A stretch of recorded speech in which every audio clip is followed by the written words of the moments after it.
I mean, Picasso had a saying, he said, good artists copy, great artists steal.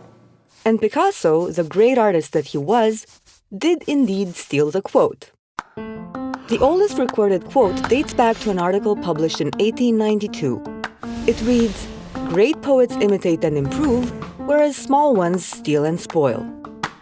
Almost 30 years later, poet T.S. Eliot flipped Davenport's meaning, writing that immature poets imitate, mature poets steal.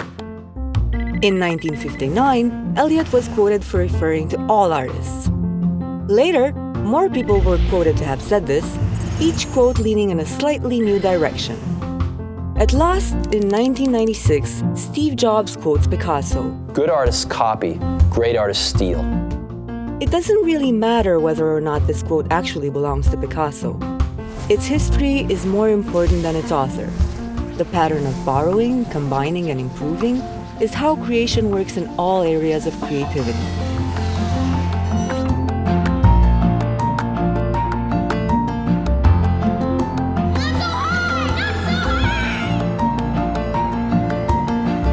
Great artists steal.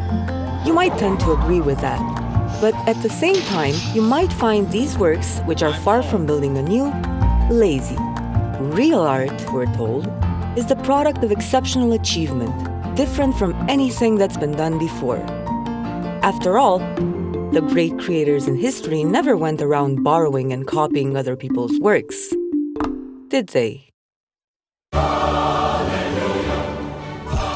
Handel sampled from all these people.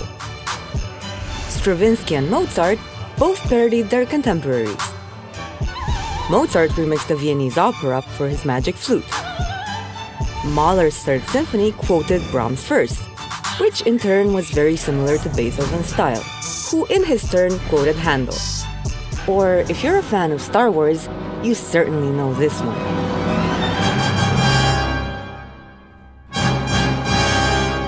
Except that's not Star Wars. This is Star Wars.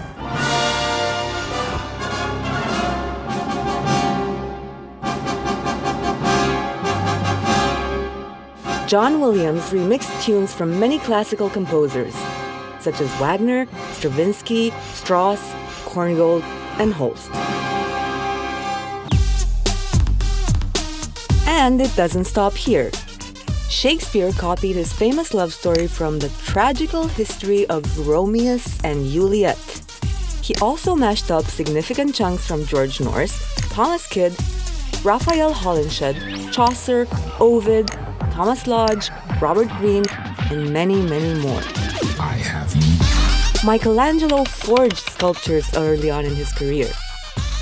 Van Gogh made 21 copies after Millet, the artist he greatly admired. T.S. Eliot famously copied a sizable chunk from Madison Cawein to write The Wasteland. Picasso made several remixes of Manet's The Luncheon on the Grass, just like Manet had previously borrowed from Raimondi. Oh, and George Orwell's 1984? Inspired big time by the plot and themes of a little Russian novel called We by Yevgeny Zamyatin, which the Brit had reviewed with great enthusiasm. Come to the dark side. It's fair to say we don't react very well to these sort of things. Wait, that's stealing. Remix is usually an insult. Plagiarism is not cool. Being an original is a huge fear. Here are this year's highly original nominees for Best Original Screenplay. We feel betrayed and angry. We feel the very core of creativity is being broken. And that's... I love it. That's actually perfectly fine. Plagiarism is not something to be taken lightly. Copying is something to look into. On the other hand, art is a giant copy. Shakespeare, Beethoven, and even your favorite artists did indeed copy. And it's not news because it's been known for ages in the academic world. It's just that the rest of us have grown pretty righteous about it. It turns out that with most of our creative work, we use prior creativity to make our new creativity. We're not claiming musicians shouldn't get paid. We're not saying that someone takes an entire copyrighted song and reproduces it without attribution, without payment, without permission, that is appropriate. We're not saying that at all. The genius, I think, is taking these kind of pre-existing structures that we use and being creative enough with it to have something new. If you understand culture and creativity, you have to understand that a lot of it is accretive. It builds on itself. Right. Culture refers to other culture. Borrowing isn't something new, but many of the practices that had been coded as creativity in the past or inspiration now seem to have become coded as theft. We've grown more and more territorial about originality ever since we started to view man as the center of the universe. But before that came millennia of culture as a playground for remix. Culture is like language. The closer you look, the more shared elements you see. Music borrowing, styles and themes can be easily traced back through time all the way to Babylonian times. And while music probably existed well before language, fairy tales are at least as old as wheels and writing. Stories like Rumpelstiltskin and Beauty and the Beast are more than 2,500 years old. Walnuts to me! And the story of a man selling his soul to the devil to gain supernatural abilities, like any of these ones, dates back 6,000 years. Landlord! Worship that! Never! Culture is almost completely inherited. Your brain is constantly blasted with culture because you live in it. You absorb all this in your daily routine and through all the people and media you encounter. It exits through your photos, your drawings, your writing, your voice. Ideas flow in and out of each of us, and each time they mutate.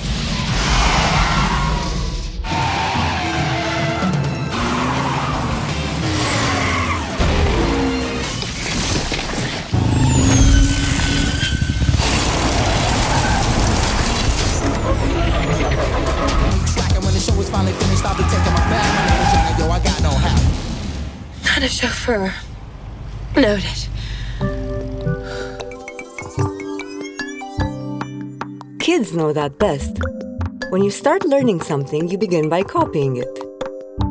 Van Gogh considered his copies translations, similar to a musician's interpretation of a composer's work. For a long time, copying the masters was considered a valuable skill. And more recent studies have proven that copying other people's art actually boosts creativity. Culture breeds culture. And when we have access to the same assortment of knowledge, things inevitably start to appear in several places at the same time. 5 people invented the steamboat between 1802 and 1807. 6 people conceived of the electric railroad between 1835 and 1850.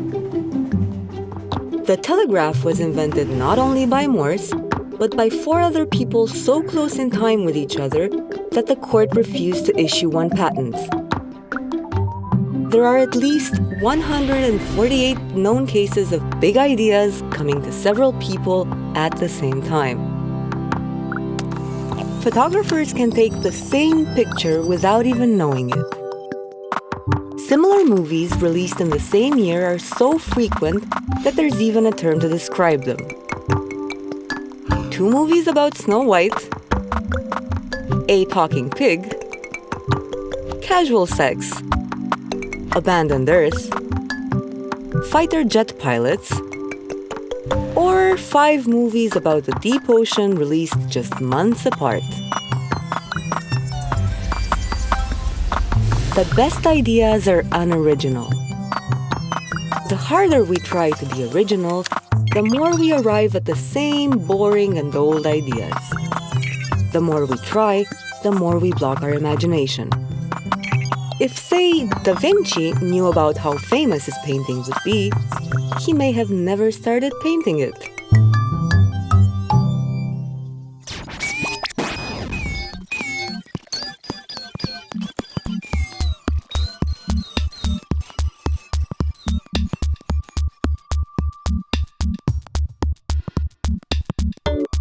What's wrong with believing in originality?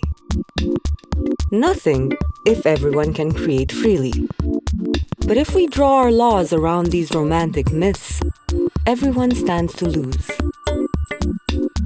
Apple was awarded a patent for a phone with the original idea of rounded corners. German chefs can claim ownership over the arrangement of their food on plates. J.D. Salinger successfully banned the publication of a sequel to Catcher in the Rye that somebody else dared write.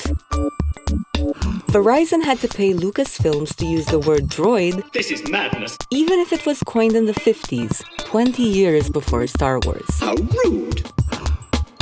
And in the most dreadful lawsuit so far, Robin Thicke paid $5.3 million to Marvin Gaye over the feel of Gaye's song.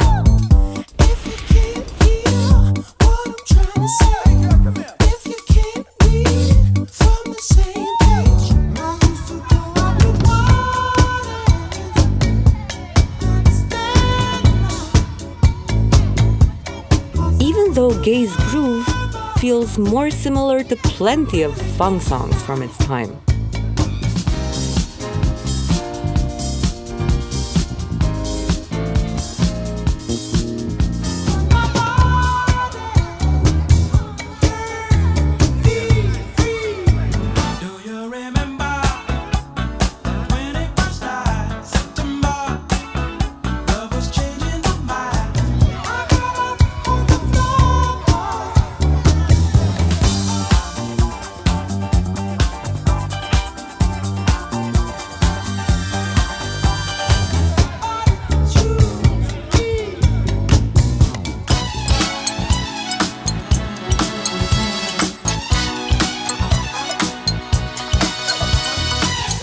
Yeah, there's a similar sound because they're both funk songs. Should no one be allowed to make funk songs anymore? Should every spy movie pay a fee to feature a car chase? Should somebody own E equals MC squared or the alphabet? Remember that if you ask for greater control, people tend to think it's like, oh, I'm going to be better off because I have more control over my outputs. That also means your inputs, the stuff that you get in, is also going to be controlled.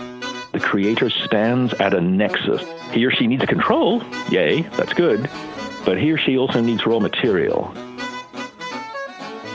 In the effort to protect creativity, we ended up overprotecting it. Show me. Copyright now lasts the life of the author plus 70 years. 9 out of 10 patents granted in the United States are now owned by corporations. And borrowing, the essential seed needed for art and science to grow, is now ignored and frowned upon. We have effectively ruled most of the culture of the 20th century off limits. Would jazz or the blues or soul or rock and roll be legal today? Well, not without a lot of lawyers and a lot of money. Creation is sometimes fueled by the promise of future rewards. But most times, creating is about autonomy, confidence, time and space for work, and other subjective and very personal drives. Does more protection lead to more creativity? To the extent of the data so far, we have found that the evidence is extremely weak and often negative. That is to say, increasing copyright protection hurts it. We owe everything to the thousands of generations of people who built our land of ideas. This generation is the first one to reduce its freedoms and give this land away to landlords.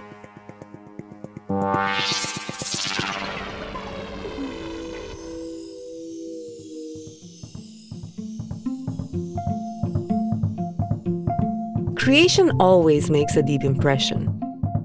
It's often surprising and awe-inspiring. We never see the work, the practice, and the luck that brought it to life. We don't see all the knowledge, the elements, references, and expertise that made it polished and refined. Lone geniuses, instant sparks, original ideas. These are all clear and simple explanations that ease our fears and anxieties.